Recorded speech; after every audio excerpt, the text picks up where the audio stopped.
Welcome to another edition of the Seven Hills Hall of Fame Resident of the Month. I'm Mike Kostiak, and we're here once again at the beautiful Seven Hills Recreation Center. We're safe under the pavilion. The weather looks threatening, but we have our spotlight turning to our October winner for our Seven Hills Resident of the Month. ChristinePapcke is here. Welcome. Thank you. Now, Christine has made her mark in a game called cornhole. And if you're like me, I think most people think of cornhole as a fun game, a home game, a yard game for parties or Cookouts. just, cookouts, hanging out, having a good time. But you've made your mark in this game, and I've learned there's a lot more to cornhole than just a yard game. So why don't you start by telling us how you got started? I got started just like anyone else. I started playing in the backyard at a cookout, and I liked it, and it was fun, and I was actually halfway decent at it, so I started playing, and then found out that Cleveland Cornhole actually has a league. So I joined a league about 10 years ago, and for the first 2 or 3 years I was, okay. And then it became more competitive nationally, and we started traveling, and I started practicing a lot more, and here I am. Here you are with Yeah. sponsors on your Yes, shirt. yeah. And this is another example of a Seven Hills resident. We're a small bedroom community who has someone with national ties, because you're being modest. You've gone national with this cornhole. I'm reading your Yes, bio yeah. and all the different accomplishments. So don't be modest. And kind of back up and talk about all the accomplishments nationwide. And even our producer, Kim Leanza, has seen you on ESPN. Yeah. So talk about that. It's kind of crazy. When I first started playing, it was just a hobby. I used to call it a hobby. It was just something fun to do. And then we joined several different national organizations, and the last one, which is ACL, American Cornhole League, actually got us on ESPN. So it's been kind of actually crazy that we actually are on TV. But it's fun because, like, my boyfriend also plays cornhole. We live together.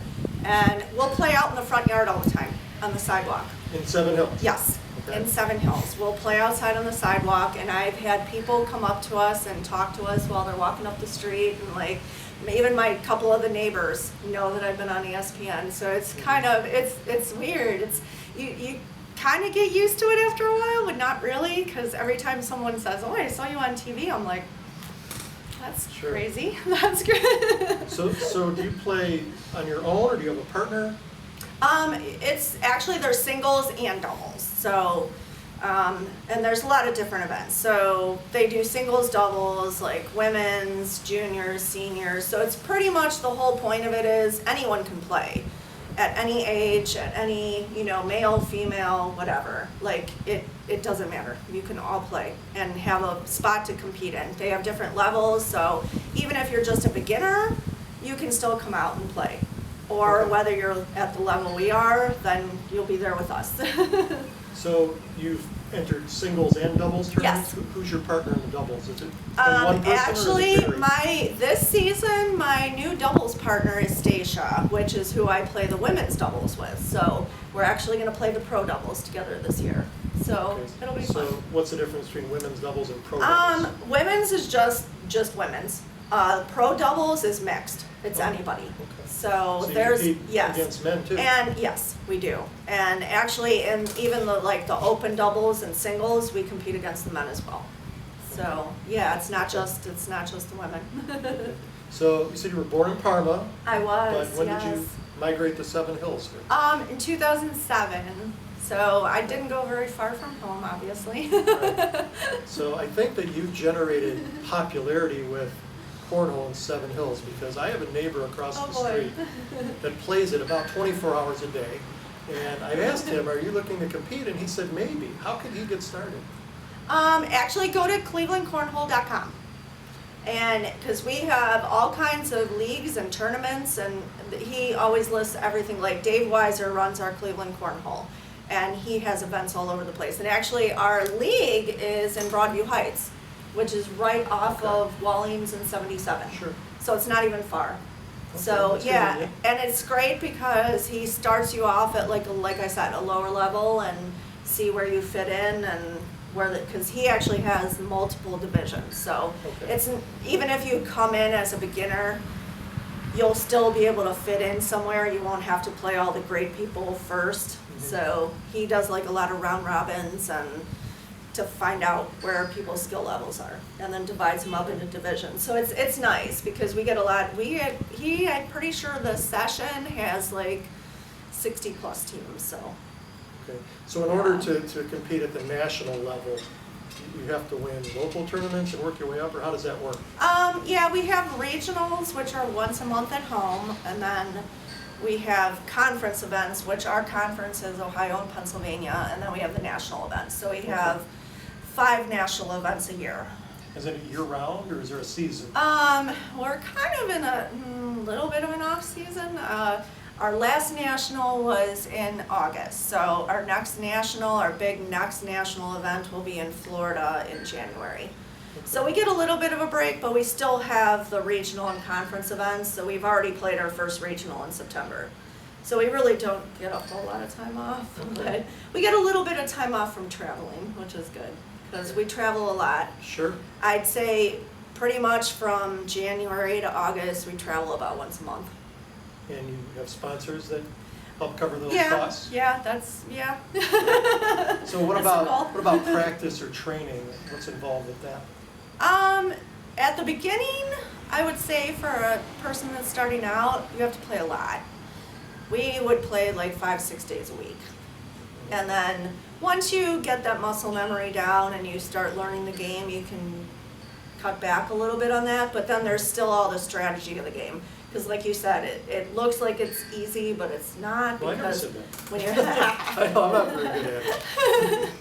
it's just a backyard game. Everybody thinks Yeah. it's just about put the bag in the hole, but it's not. There's a lot of strategy with it too. Strategy Like- and I'm sure technique. Yeah, where you have to decide what shots you want to do sometimes. Do you want to push? Do you want to block? Do you want to airmail? Like it's not just put the bag in the hole. It is at the beginning when you're practicing and trying to do it. That's the first thing you want to do. You want to get that bag up the middle, practice it.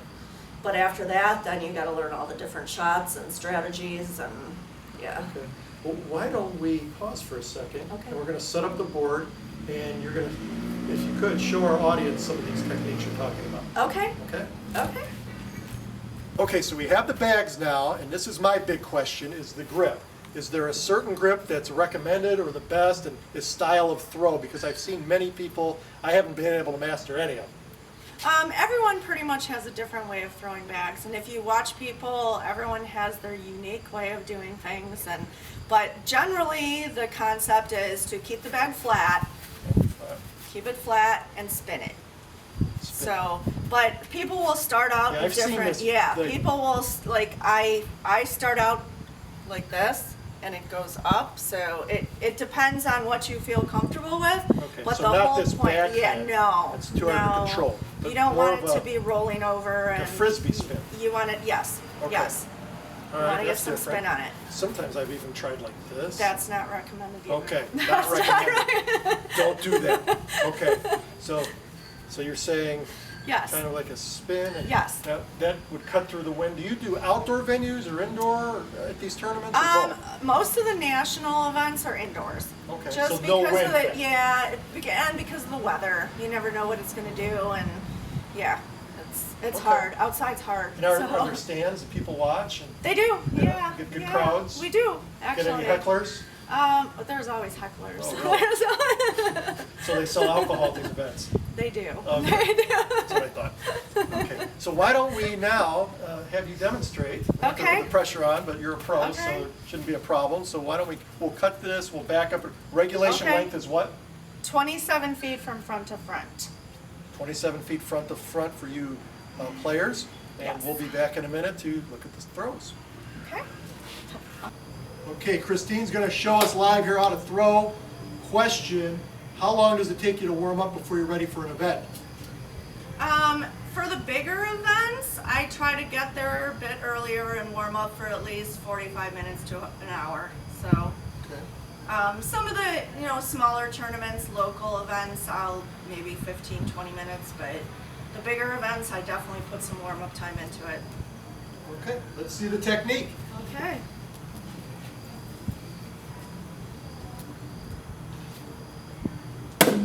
Look at that, right in the hole. You talked about strategy before. What are the different types of strategy if you're playing singles as opposed to doubles?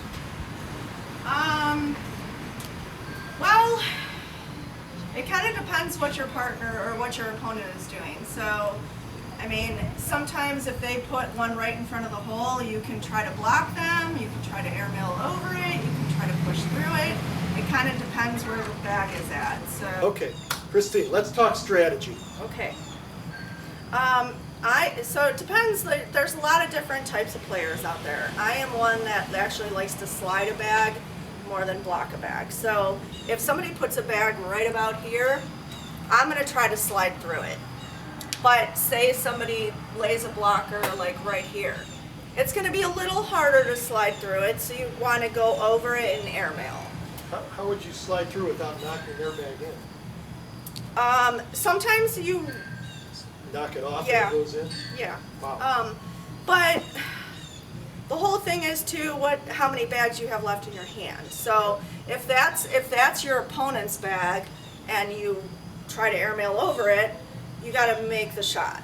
Otherwise, it would probably be in your best interest to actually block their bag, like lay your bag up right behind theirs so that they can't push it in, and then go over the top and airmail it. So you kind of play defense. Yes. There's offense and defense, just like anything else. So, but it kind of depends where the bag is too. Like like I said, if my opponent's bag was right here, I would probably just try to push through it and go in with it. But it depends where it's at and how many bags you have left, and yeah, it's almost once you get good at this, it's almost like a chess game. You're trying to figure out what the best thing to do is. Do you block it? Do you go over the top? Do you push through it? Do you? So the mental part of the game, that's kind of on the fly, depending on what your opponent's doing. It's definitely mental. Okay, so there's a big mental part to cornhole There's as a well. lot, yes, yeah. Okay. It's not just about, I mean, a lot of us that slide, we like to just put the bags in the hole.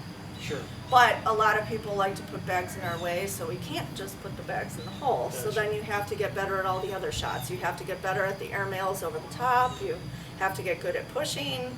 So you have to figure out your best way of playing. And a lot of people are different. Like I'm better at pushing and sliding than airmailing. But there's lots of people that are better at blocking and airmailing. So you know that about yourself. Do your Yes. opponents know that about you? oh, they do. Yeah. So you play a lot of the They same do. opponents? Yeah. Oh, we Multiple play. times? Yes. Yeah. Okay. We play the same people constantly. Okay. So we all learn about each Sure. other and who's good at what, and Right. you just got to get better at it in practice. So So for if they me, adjust to yeah. you, then you have to counter adjust. Right. Exactly. Okay. And for me, I have to practice a lot of airmails and get better at it. So Okay. yeah. But we all have the same thing. So Sure. we all have things we're good at, and So let's talk about the bags, because that's another story. These bags are by what company? Reynolds bags. And you happen Reynolds to bags. work for them. And I happen to work for them. So how did that happen? Well, actually, I worked for Nationwide Insurance for 23 years and got laid off, and then went through a couple of rough years with my parents and stuff, and the opportunity came up, and he offered me a job, and cornhole was taking off, and it seemed like a Who good thing to offered do. Jeff Reynolds. Oh, okay. Yeah. His So, company then? yes. Bears his name? Yeah, Okay. Jeff Reynolds. So you sell these bags? Yes, we do, and actually Manufacturer? quite a lot of them. Quite a lot. So We're is that very a- busy. Is that another part of going on the road then, is the sales piece, or? Yeah, sometimes. Everyone always wants to buy bags, So why are Reynolds bags better than the competition? Actually, it's because of this carbon material that got him going. Like, it's a very good, soft material. It slides very good in any conditions, which is good. Because the other aspect of this game is if you are playing outside, sometimes boards get sticky. And you want to find a bag that you can still slide. So the whole thing is, it wasn't always bring your own bags to tournaments. Now it is. Okay. So now everybody has their choice of what bags they want. So Oh, I see. you So want to Reynolds- find something that fits your throw, and like I said, I slide. So I want a good, fast bag that slides.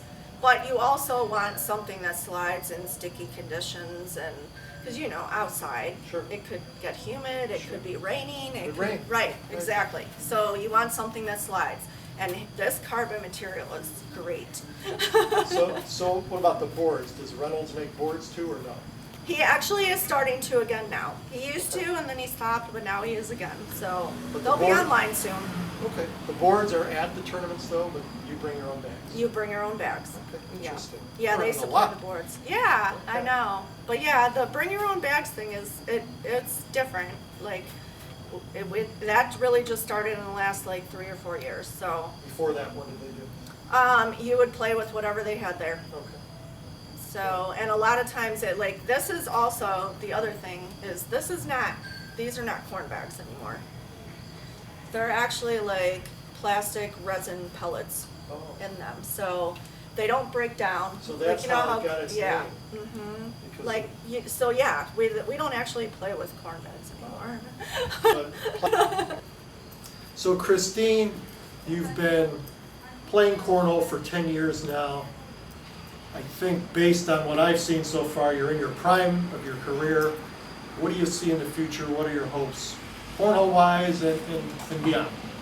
I mean, it always takes more practice. So you got to keep playing and you got to keep practicing. But Stacia and I, that I'm partnering with in pro doubles this year, we used to play together and we played pretty good against everybody. So my goal is to get on ESPN for pro doubles. That's what my goal is.